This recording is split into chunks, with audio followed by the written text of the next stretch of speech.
Hi, Brad Ward here with Ward's Auctions. In front of me right now is a very special item. It's sort of our feature item, if you will, for the Thanksgiving Day, annual Thanksgiving Day special sale that we do around here. It's been umpteen years that we've been doing it. This particular piece is going to be the, I don't know, the talk of the town, as it were. It's a amateur woodworker myself. I can so appreciate what is involved in here, and being raised by what is commonly referred to as a model engineer. My dad, more so steam and metal.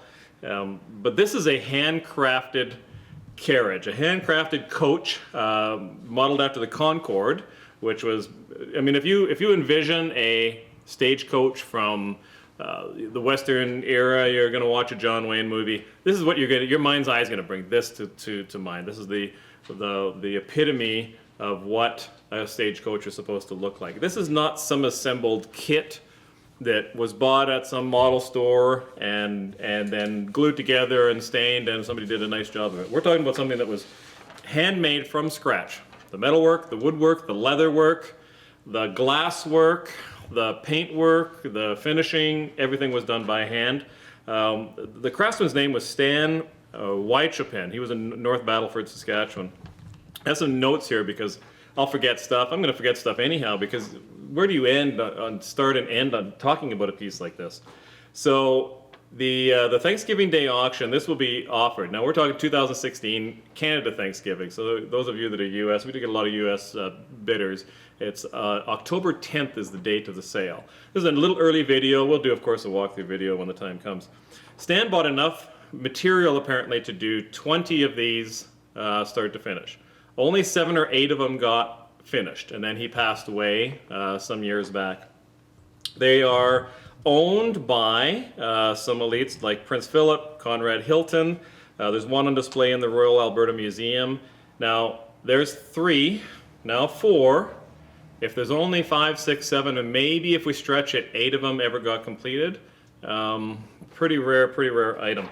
There's a magazine that will be, obviously will include with it, that has some verbiage. This was printed back in April of '89, Fine Woodworking, and he's featured in it with one of the representations of the coach. I'm not going to read the whole thing out for you. Maybe we'll even take a photocopy of this for the website. But the very first one, I think he sold, it says in here, for $7,500. But they quickly became a hot item, and then at one time they were demanding a $50,000 cashier's check to own one. So, and I can well imagine why. This is something, again, when you look at it, the lantern alone, there's 2 of them, there's 80 pieces in there, reportedly 80 pieces. There's 2,000 pieces in the whole unit. Obviously a component like that takes several pieces, and then you've got 2 or 3 just in the drawbar there. The brass work is all done by him. Full suspension, as you can see. Look at the white gloves on to show it a little bit of respect. When you get it, this platform that it's on will come with it, which I'm assuming he made too. There's no reason to think he would. Of course he did. And then there's a glass box above it. Really heavy, really good quality. We've taken it off for clarity for the video. We'll put it back on because unfortunately we don't want to have a bunch of fingerprints and stuff all over it. But once you're at home, you could take it off. But look at even everything from the brake. There's the foot lever that goes on there, operating the brake down below. Full suspension. Every window in here is actually a beveled glass window that he would have done by hand. Axles work, brass work up here, turned pieces. There is I cannot even remotely do it justice. There's probably 8 different exotic woods in here, cocobolo and maple, and of course some of the simpler ones like walnut and so on are going to be in there. When you get up close to it though, and I think we're going to have some little instant videos going into what we're talking about now, just to give it some close-ups. You're going to see that the doors open and close.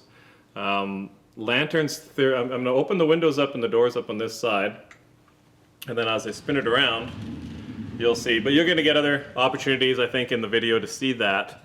And it's just such an honor to have this up for auction. And if you're not interested and you think you know somebody that might appreciate something like this, you make sure you let them know, because they are going to love you forever if you give them an opportunity to bid on such a wonderful, wonderful piece. Now, in addition to this piece that Stan made, this is back in the 80s, we also have 2 furniture pieces. This is a little roll top desk. Slides down there. This one is in oak, double pedestal, all made by him, all fitted. There's a couple of coffee cups. He probably made those to go on there. There's some books, like a little fake dictionary to go in there. Again, made by him, freestanding, all raised panel. That's one. And then another one. Is it better? It's more involved. Taste-wise, who knows? But take a look at this one. Again, bevel glass. He likely would have done those on his own. Drop front. Books inside there that he made that actually represent books, real books. I'm going to put this down for just a minute, but I will pick it back up again. In the inside and included with it is this whole sort of a diary of him making that particular desk. There's even pictures of him, his workshop. And again, as a workshop guy, I look at that workshop and I'm like, wow, that's what a workshop is supposed to look like. There he is actually beveling some glass windows right there. Obviously, I'm not going to show you all that. I'm almost looking through the whole thing. Getting bandsaw and starting out making little bits of exotic wood into appropriate size pieces to work with further. The drop front is inlaid. It's inlaid all over the place. Again, you're going to get some decent photographs in addition to probably some video shots, but there'll be photos on the website for that one there. Sculpted beveled glass. And you know how we have a habit of putting newspaper in behind a mirror on a piece of furniture to replace something? There it is, this miniaturized newspaper that he made to put in. Like, the attention to detail is absolutely second to none. So the time we're shooting this video, we are a month or so away from the Thanksgiving Day sale 2016, October 10th. You'll be able to see updates at wardsauctions.com. The sale itself is 11802 145th Street in Edmonton, Edmonton, Alberta, Canada. Again, I guess we're on the World Wide Web here. Keep forgetting that.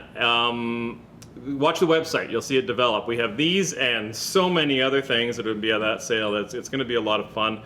This one really draws to me because, again, being an amateur woodworker myself, I can certainly see how horrible my work is compared to, when you see something like this. So I have the utmost respect for this. So 11802 145th Street, Edmonton, Alberta. www.wardsauctions.com. The phone number 780-451-4549. My name is Brad. You can call me, but you can talk to anybody in the office as far as details go there. I hope I haven't really forgotten anything that I should have said. Did I mention the suspension? I mean, it's just, you could go on all day. You're going to so appreciate it when you see it in person. Get those close-up photos that you're going to see on the website. Thank you very much for watching. Hopefully we're going to see it at the Thanksgiving Day sale and other sales down the road.